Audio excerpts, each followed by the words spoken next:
Let me tell you a little bit about today's patient. She is a 24-year-old female who was involved in a motorcycle accident 12 weeks ago and sustained a traumatic brain injury.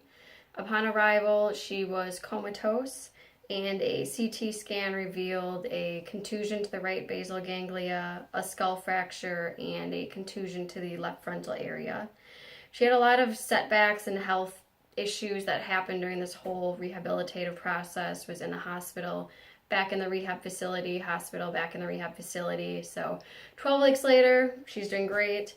What's also been helpful is that her mother moved to the area to be supportive and help out during this process, which has been very helpful. So cognitively, the patient is functioning at a level 7 on the Rancho Los Amigos cognitive scale. She does well with environment she's familiar with.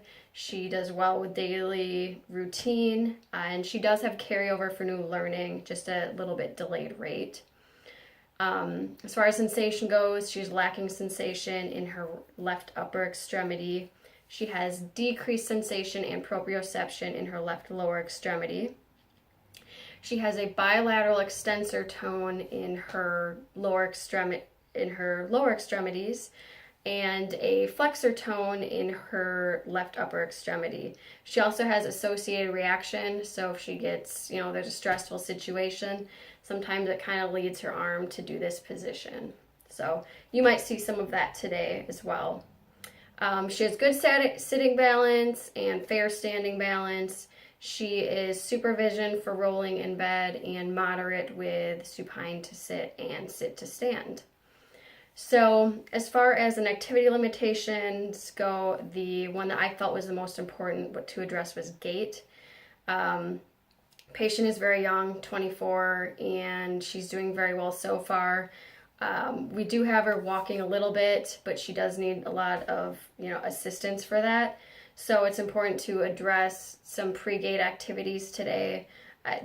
Gait's just going to allow her to be the most functional, independent, so when she's ready to leave, to go back home and go back into society.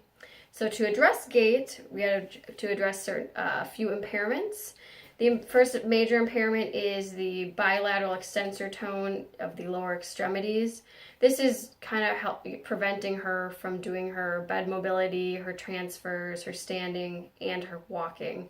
So we want to reduce that, and I'm going to do that by doing PNF D1 patterns. I'm going to start out by doing rhythmic initiation, so kind of taking the patient through the motions first. Then we're going to do it active assisted, and then I'm going to apply a dynamic reversal to the D1 flexion pattern, so really give some feedback and facilitation to those to that flexor pattern, just to kind of help break up that tone. So she does have carryover, so hopefully she does catch on to this, and we will see how she proceeds. The second impairment I am addressing is the decreased proprioception in the left lower extremity.